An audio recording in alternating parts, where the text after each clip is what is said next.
श्रीमते अनुजाय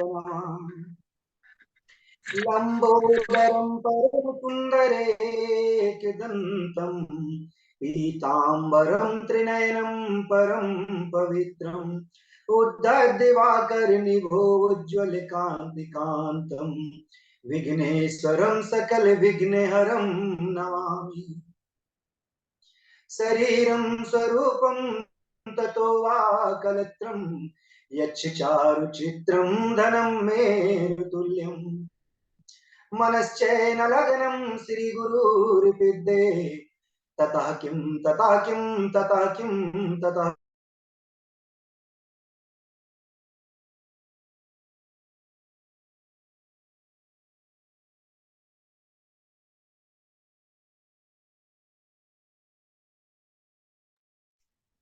नारायणं नमस्कृत्य नरं चैव नरोत्तमं देवीं सरस्वतीं व्यासं ततो जयमुदीरये।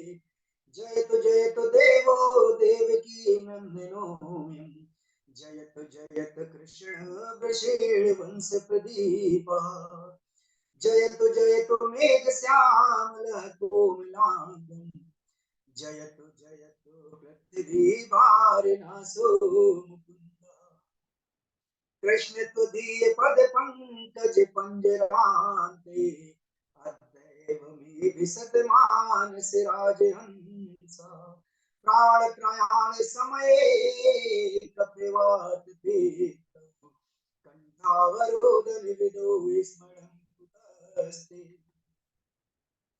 ध्यान मूलं गुरो मूर्ति पूजा मूलं गुरो पदम मंत्र मूलं गुरो वाक्यम मोक्ष मूलं गुरु कृपा अखंड मंगलाकारं व्याप्ते चराचरं तत्पूजितं दर्शितं येन तस्मै श्री गुरुवे नमः।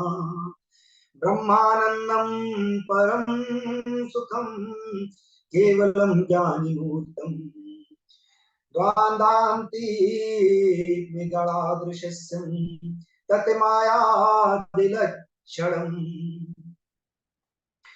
वरहापीठं नटवरवपुकर्णयो कणिकारं विभद्रवासा कनककपिसंभजयन्ती च मालाम् रन्धानवेणोरधर सुदया पूरन्यगोपवृन्द वृन्दारण्यं स्वपदं रमणं प्राविशद गीतकीर्ति करारविन्देन पदारविन्दम् मुखारविन्दे विनिवेशयन्तु वटस्य पत्रस्य पुटे शयानं बालं मुकुन्दं मनसा स्मरामि रामाय रामभद्राय रामचन्द्राय वेदसे रघुनाथाय नाथाय सीताय पते नमः। अंजनानन्दं वीरं जानकी शोकनाशनं कपीचिमच्युतारं वन्दे लङ्काभयङ्करम् मूकं करोति वाचालं पङ्गुं लङ्घते गिरं यत्कृपातमहं वन्दे परमानन्दमाधवम्। कृष्णाय वासुदेवाय हरे परमात्मने प्रणतः क्लेशनाशाय गोविन्दाय नमो नमः। भक्ति भक्त भगवंत गुरु चतुर नाम वपुए इनके पद वंदन किए नासत विघ्न अनेके। बोलिए श्री वृंदावन वाके बिहारी लाल की जय। श्रीमद् भागवत महापुराण की जय। सुखदेव भगवान की जय। प्यारे श्याम सुंदर कन्हैया की जय। जय जय श्री राधे श्याम। आइए मानव विश्व शांति के लिए एक श्लोक के माध्यम से हम सब हमारा श्रीमद् भागवत और हमारे संत और गुरुदेव, हम वक्ता ये चाहते हैं कि पूरे संसार में पूरे विश्व में सारे लोग निरोगी काया रहे और सब धन धान से परिपूर्ण रहे। सर्वे भवन्तु सुखिना, सर्वे भवन्तु निरामया, सर्वे भद्राणि पश्यन्ति मा कश्चित् दुःखी भाग् भवेत्। आइए हम सब लोग जो है अपने मन और वचन क्रम और वाणी को शुद्ध करते हुए भगवान से प्रार्थना करते हैं और इसी के साथ में आज का प्रश्न शुरू करते हैं। हम लोग हाथ जोड़े और अपने अपने इष्टदेव का ध्यान करें। हे ईश्वर सब सुखी हो, कोई न हो दुखिहारी, सब हो निरोग भगवान, धन धान्य के भंडारी, सब भद्र भाव देखे, सत्य मार्ग के पति के हो, दुखिया न कोई होवे, सृष्टि में प्राणधारी। सुखी बसे संसार सब, दुखिया रहे न कोई, यह अभिलाषा हम सबकी भगवन पूरी हो। विद्या बुद्धि तेज बल सबके भीतर हो, धन धान से वंचित रहे न कोई, आपकी भक्ति प्रेम से होवे भरपूर, राग दोष से चित्त मेरा को सौभाग्य दूर, मिले भरोसा आपका हमें सदा जगदीश, आशा तेरी नाम की बनी रहे ममीस, पाप से हमें बचाइए करके दया दयाल, अपना भक्त बनाए के हम सबको करो निहाल, दिल में दया उदारता, मन में प्रेम अपार, हृदय में धीरज दीनता, हे मेरे करतार, हाथ जोड़ विनती करूं सुनिए कृपा निधान, साधु संगत सुख दीजिए, दया धर्म का दान दीजिए, दया धर्म का दान दीजिए, दया धर्म का दान। बोलिए श्री वृंदावन बांके बिहारी लाल की जय, अच्युतम भगवान की जय, श्री श्री हनुमान जी महाराज की जय, परम कल्याणी गौ माता की जय, जय जय श्री राधे श्याम। अनंत कोटि ब्रह्मांड नायक, अचिंत कल्याण गुण गण निधान, सर्वेश्वर सर्वाधिपति, अकारण करुणा वरुणालय, अकारण करुणा कारक, सकल जन कल्प साधारक, परात्पर परम ब्रह्म, अनंत कोटि कंदर्प दर्प दलन पटियान, निर्गुण निराकार सगुण साकार, जगदैक बंधु करुणैक सिंधु, सच्चिदानंद घन परमात्मा श्री कृष्ण एवं श्री राधा जू के चरणार बिंदुओं में दास का कोटि कोटि प्रणाम, कोटि कोटि अभिनंदन और स्वागत और वंदन। दूर दूर से आए हुए हमारी माताएं बहनें और भगिनी बंधुएं, भगवत अनुरागी, भागवत रसामयी कथा का रसास्वादन कर रहे सभी भक्तों के हृदय में विराजमान सर्वेश्वर मेरे इष्ट देव भगवान राधा कृष्ण के चरणों में मेरा कोटि कोटि प्रणाम। और सज्जनों, आज जो कथा का शुभारंभ पिछले दिनों आपने जो सुना कि राजा सुखदेव भगवान जो है राजा परीक्षित को जब प्रश्न किया कि नरकों के वर्णन की कथा आपने सुनी, और इसके बाद जब राजा परीक्षित नरकों का वर्णन सुन के भयभीत हो गए, तब उन्होंने राजा परीक्षित ने कहा प्रभु कि कोई ऐसा प्राणी, कोई दृष्टांत बताइए कि जो भगवान नाम का संकीर्तन करने के बाद में तर गया हो। तब सुखदेव भगवान जो है एक दृष्टांत देते हैं। कन्नौज में एक अजामिल नाम के ब्राह्मण रहा करते थे, उस दृष्टांत को आपने सुना। और भगवान नाम इतना पवित्र नाम है कि जिसको सुनने से सदैव जीवन में मंगल ही होता है। जैसे भगवान नाम का कई दृष्टांत दिए। अजामिल जैसा महापापी जिसने अपने परिवार को छोड़ दिया, पत्नी बच्चों को, माता पिता का त्याग कर दिया और जाने अनजाने में भगवान का नाम सुन लिया।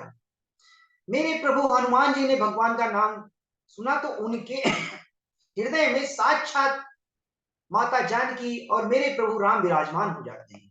सुखदेव भगवान ने भगवान नाम का संकीर्तन किया और देवर्षि नारद मुनि ने, इसके बाद स्वयं प्रभु राम भी अपने नाम की महिमा नहीं गा सकते, और हमारे संतों ने करोड़ों करोड़ों केवल नाम का संकीर्तन सुन के और कह के, कथा को सुनने के बाद तर गए। इस तरीके इस प्रसंग को आपने सुना, और इसी प्रसंग को आगे बढ़ाते हुए हम हनुमान जी का विराजमान करते हैं।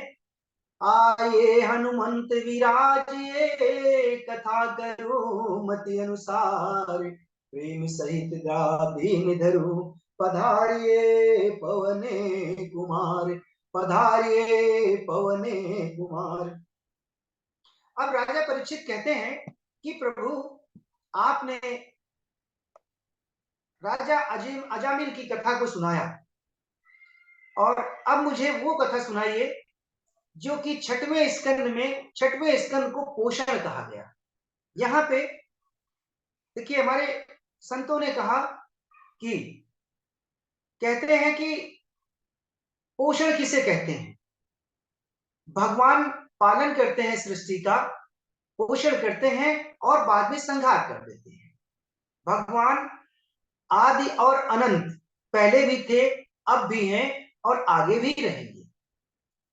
अब यहाँ पे कहा, राजा परीक्षित ने कहा कि प्रभु, संसार में जीव जो है कर्म करे और फल भोगे तो सबके मन की इच्छा पूरी हो जाएगी।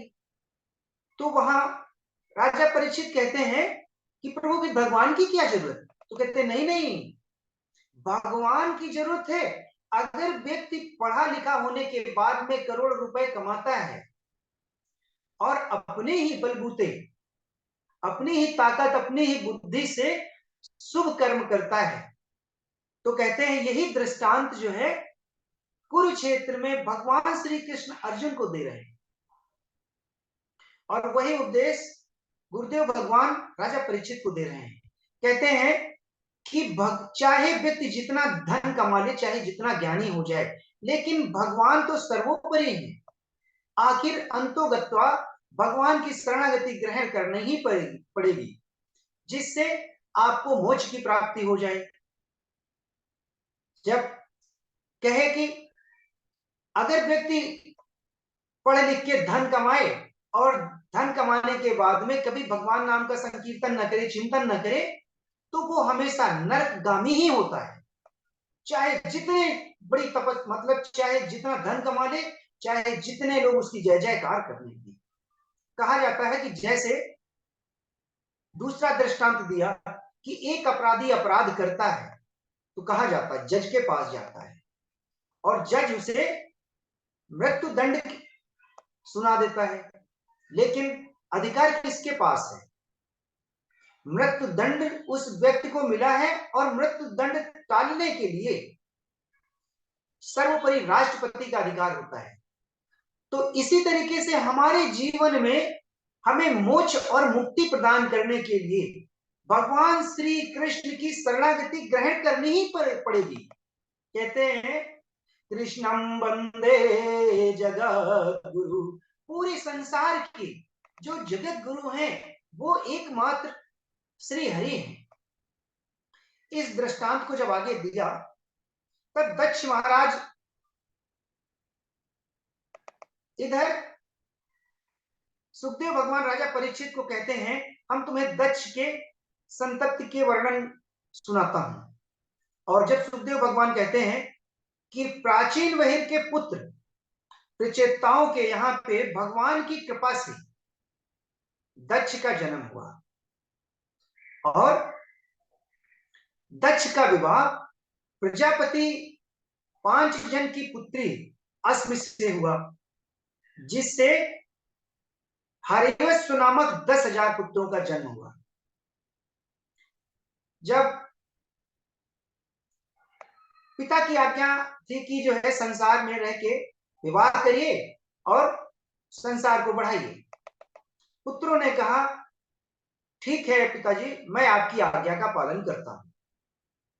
अब लेकिन वो पहले बोले कि मैं स्नान ध्यान करके तपस्या करके आता हूं और फिर मैं विवाह विवाह करूंगा। अब देखिए, विवाह संसार में हर प्राणी को करना चाहिए और बिना नारी के नर कभी तर नहीं सकता। अब यही पे उपदेश करते हैं, जब 10,000 पुत्र भगवान का तपस्या करने के बाद में वापिस आ रहे थे तो मार्ग में देव ऋषि नारद मुनि मिल जाते हैं।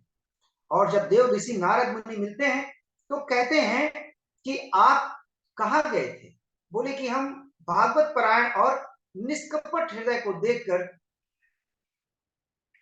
देव ऋषि नारद ने हर्षियों को जो है उपदेश किया। क्या उपदेश किया? बोले कि आप भगवान का चिंतन तो करते हो, ध्यान करते हो, लेकिन आप जानते हो,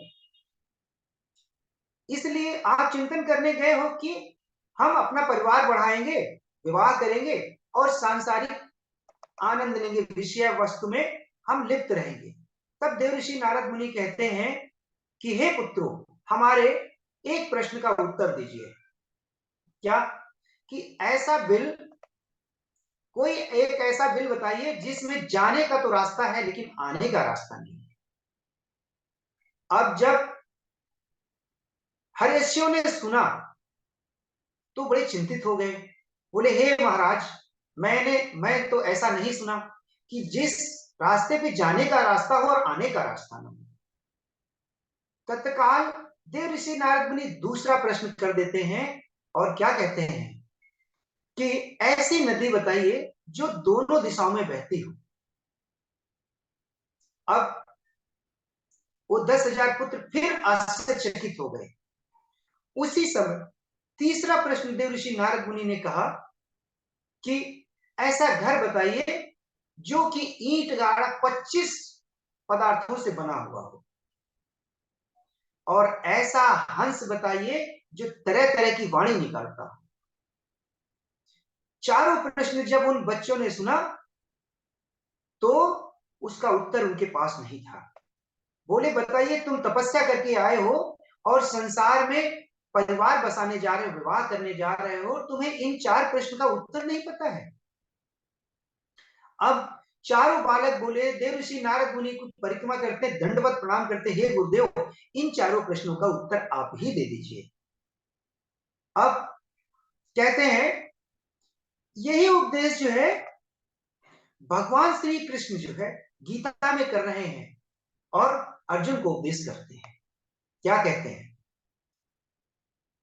ना तद भाष्यते सूर्यो ना शशांको न पावका यद गत्वा न निर्वन्तते तद धाम परमं मम तथा पदं तत्परिमार्गतव्यं यस्मिन् गता न निर्वन्ति भूया यं प्राप्ति न निर्वन्तते तद्धाम परमं मया। पहले प्रश्न का देव ऋषि नारद मुनि उत्तर देते हैं कि ऐसा बिल जो जाने का रास्ता है लेकिन आने का रास्ता नहीं है, वो भगवान श्री का, मेरे ठाकुर जी का सिर्फ चिंतन है कि आपको जब मोक्ष मिलता है तो इस पृथ्वी लोक में जन्म मृत्यु के चक्कर में बार बार नहीं पड़ना होता है। और दूसरे प्रश्न का उत्तर दिया कि वो नदी जो दोनों तरफ बहती है, यानी पूरब भी बहती है और पश्चिम भी बहती है, तो बताया वो माया है। इस संसार में जब तक मेरे प्यारे आप रहोगे तब तक काम से फुर्सत नहीं मिलेगी और सदैव माया के में ही लिप्त रहोगे। एक काम, यानी कभी पुत्र के मोह में,